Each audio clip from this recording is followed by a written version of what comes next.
Baik, selamat pagi. Perkenalkan, kami dari Kelompok 4 akan mempresentasikan hasil praktikum percobaan satu kami dengan judul modulasi dan demodulasi amplitudo. Baik, pertama-tama izinkan kami dari Kelompok 4 untuk memperkenalkan diri. Yang pertama di sini ada Iwayan Okta Arianta dengan NIM 210554111.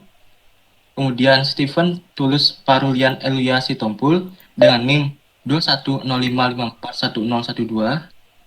Kemudian berikutnya ada Nyoman Danutri Damarta dengan NIM 21055411013. Kemudian saya sendiri Aditya Wahyu Mubarok dengan NIM 21055541014.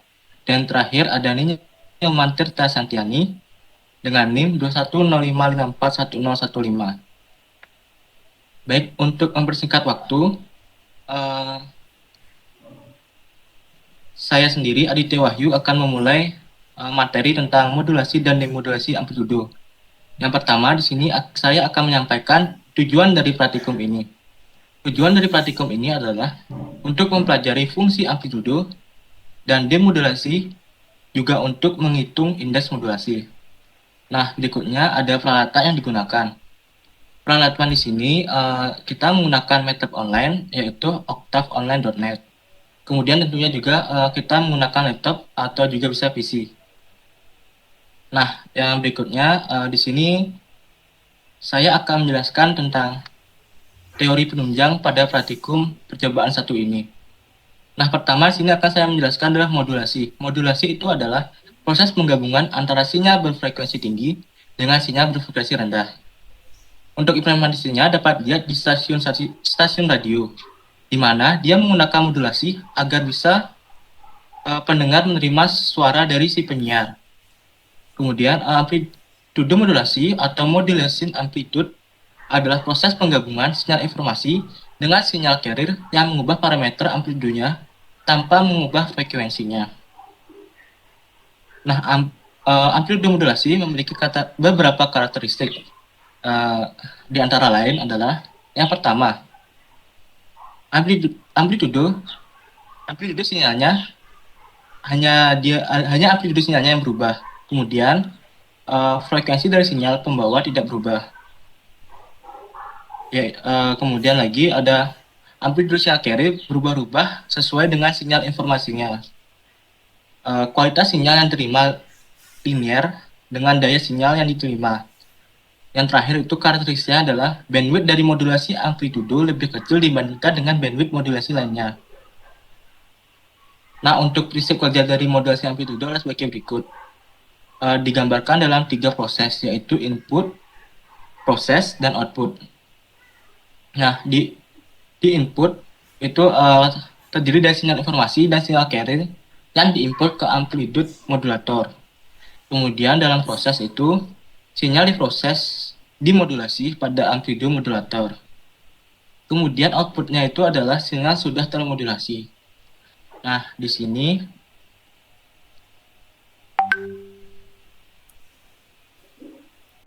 ada gambar, ada gambar dari sinyal input dan ada juga dari gambar dari amplitude modulator serta sinyal sudah termodulasinya. Nah, untuk berikutnya materi akan disampaikan oleh rekan saya, Steven. Dipersilakan. Baik, saya akan melanjutkan penjelasan dasar teori yang telah sebelumnya dijelaskan. Modulasi amplitudo didefinisikan sebagai proses di mana amplitudo gelombang pembawa bervariasi dengan linear dengan sinyal pita dasar. Dengan demikian, gelombang AM dapat digambarkan dalam bentuknya yang paling umum sebagai fungsi waktu sebagai berikut. Bisa dilihat rumusnya, yaitu ST sama dengan AC dikali 1 tambah KMT dikali cos 2 pi nilai FCT. Di mana KA sama dengan sensitivitas amplitudo dari modulator atau indeks modulasi, ST sama dengan sinyal termodulasi amplitudo, AC merupakan amplitudo carrier, MT merupakan sinyal informasi, dan dapat disimpulkan bahwa amplitudo KMT selalu kurang dari 1, yaitu KMT kurang dari 1 for all T. Ini memastikan bahwa fungsi 1 plus KMT selalu positif. Ketika sensitivitas amplitudo dari modulator cukup besar untuk membuat amplitudo KMT lebih besar dari 1 untuk setiap T, gelombang pembawaan menjadi selalu dimodulasi, menghasilkan membalikan fase pembawa. Setiap kali faktor 1 plus KM kali T melintasi 0, gelombang termodulasi kemudian menunjukkan distorsi amplop seperti yang ditunjukkan pada gambar di bawah. Dapat dilihat gambarnya itu baseband signal MT, AM wave for KMT yang lebih kecil daripada 1, dan ini yang lebih besar daripada 1. Nilai maksimum absolut KM kali T dikalikan dengan 100 disebut sebagai persentase modulasi. Rumusnya itu sebagai persentase modulasi sama dengan Vmax min Vmin dibagi Vmax plus Vmin dikali 100.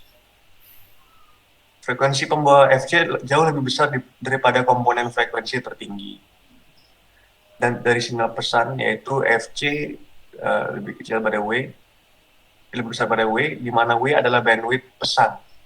Jika kondisi ini tidak dipenuhi, envelope tidak dapat divisualisasikan, dan karenanya terdeteksi dengan baik.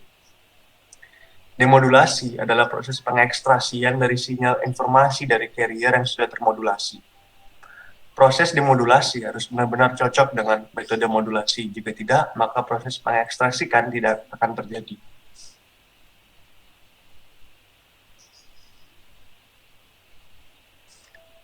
Sekian yang bisa dapat saya sampaikan. Angka percobaan yang selanjutnya akan bisa disampaikan oleh rekan saya, Okta. Baik, terus selanjutnya saya akan menjelaskan yaitu yang pertama tentang langkah percobaan yang kami lakukan.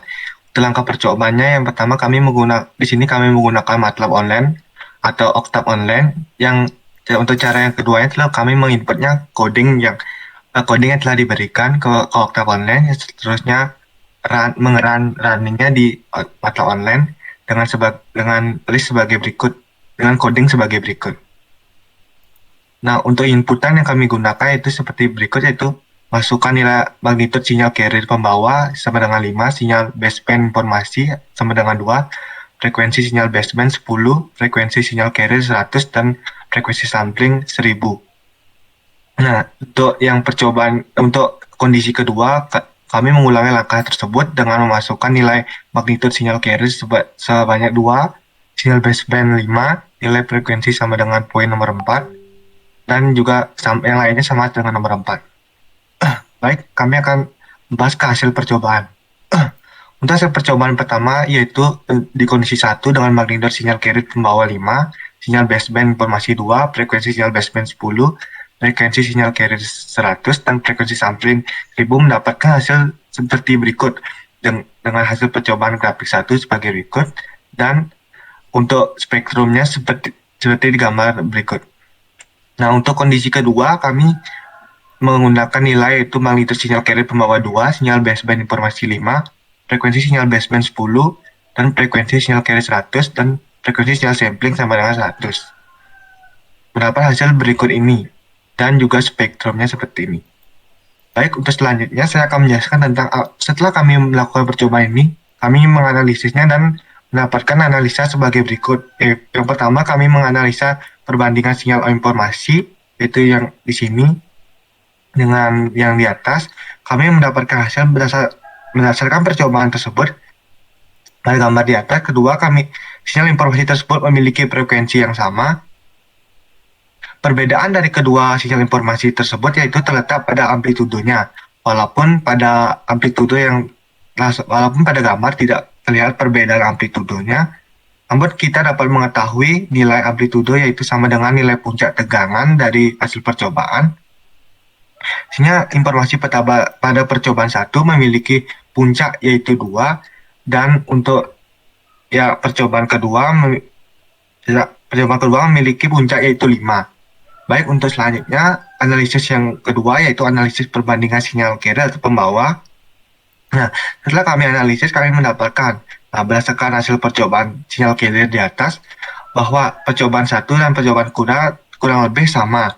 Kita dapat lihat pada gambar, kedua sinyal carrier tersebut memiliki perbedaan dari kedua sinyal carrier tersebut terletak pada amplitudonya saja. Walau tidak terlihat seperti pada yang tadi jelaskan pada sinyal informasi, namun pada sinyal percobaan 1 memiliki nilai puncak yaitu 5 dan yang berarti nilai amplitudenya juga bernilai 5, sedangkan pada percobaan 2 sinyal memiliki nilai puncak yaitu 2 dengan amplitudenya juga 2. Nah, untuk selanjutnya saya akan menjelaskan atau memaparkan analisis kami tentang sinyal yang termodulasi. Nah, berdasarkan hasil percobaan pada percobaan di atas, dapat dilihat bahwa terdapat perbedaan bentuk sinyal yang diakibatkan oleh perbedaan nilai indeks modulasi dan masing-masing percobaan. Indeks modulasi yang sangat berpengaruh terhadap hasil yang dimodulasi. Dan didapatkan perbandingan nilai amplitudo informasi sinyal carrier. Baik, untuk selanjutnya akan dijelaskan oleh Danu terkait analisis yang selanjutnya. Untuk Danu, saya persilakan. Baik, terima kasih waktunya. Saya akan menjelaskan analisa perbandingan sinyal termodulasi yang telah disearahkan. Bisa dilihat pada gambar hasil percobaan tadi bahwa hasil sinyal termodulasi yang telah disearahkan, maksud dari penyearahan adalah sinyal diambil pada saat polaritas positif saja atau bagian atasnya oleh sebuah penyearah. Untuk polaritas negatif atau bagian bawah dari sinyal tersebut tidak akan diloloskan oleh penyearah. Selanjutnya, analisa perbandingan sinyal termodulasi. Bisa dilihat dari gambar tadi, dapat dilihat bahwa terdapat perbedaan hasil demodulasi dari kedua percobaan, di mana demodulasi merupakan proses pemisahan sinyal informasi dari sinyal pembawa. Pada percobaan 1, sinyal yang telah demodulasi hampir mirip dengan sinyal informasi yang dibawa oleh sinyal carrier.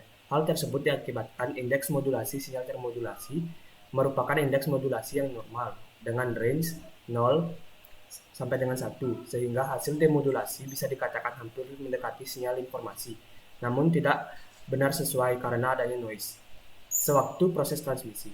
Pada percobaan 2 dapat dilihat sinyal yang terdemodulasi memiliki bentuk sinyal yang jauh berbeda dari sinyal informasi yang dibawa, di mana terdapat kecacatan dalam sinyal.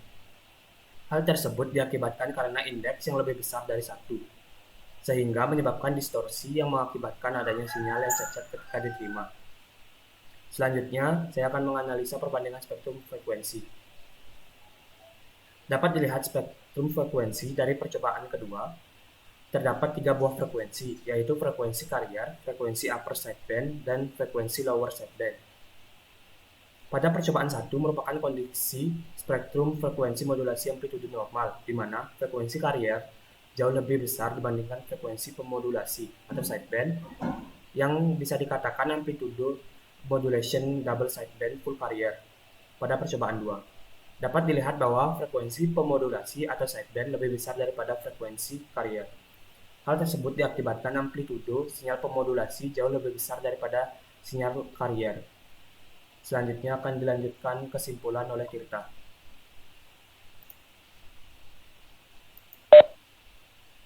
Baik, terima kasih atas waktunya. Di sini saya akan menyampaikan kesimpulan dari hasil praktikum modulasi amplitudo. Kesimpulannya yaitu modulasi adalah proses penggabungan sinyal baseband dan sinyal carrier, di mana memiliki tujuan untuk meminimalisir beberapa hal yang pada akhirnya memiliki tujuan menyampaikan informasi secara utuh kepada penerima. Dari hasil analisa praktikum percobaan 1 ini, dapat kami simpulkan bahwa amplitudo modulasi sangatlah bergantung pada sinyal karirnya. Karena jika sinyal karir lebih kecil daripada sinyal informasi, maka akan terjadi distorsi atau overmodulation. Kemudian pada grafik hasil percobaan 1 dapat dilihat bahwa sinyal karir lebih besar daripada sinyal informasi yang ada menyebabkan hasil indeks modulasinya adalah 0,4, yang dimana berarti sinyal termodulasi cukup baik. Dan bandwidth yang didapat cukup besar, yaitu 5000, di mana hal ini bisa membuat jalannya sinyal semakin lancar dan juga pasti sinyal yang diterima akan sesuai dengan yang dikirim. Kemudian pada percobaan 2 dapat dilihat bahwa sinyal karir yang memiliki yang dimiliki lebih kecil daripada sinyal informasi, yang dimana menyebabkan indeks modulasinya adalah 2,5, dan ini berarti sinyal modulasi mengalami distorsi. Dan bandwidth yang didapatkan adalah cukup kecil, yaitu hanya sebesar 2400 saja. Dan dapat dipastikan sinyal yang diterima tidaklah sesuai dengan sinyal yang dikirim. Proses modulasi dalam sistem komunikasi sangat diperlukan karena untuk memudahkan transmisi dan multiplexing yang biasanya sistem informasi memiliki spektrum yang rendah dan rentan untuk terganggu oleh noise. Baik, mungkin segitu saja kesimpulan yang dapat saya sampaikan. Saya kembalikan kepada moderator. Terima kasih.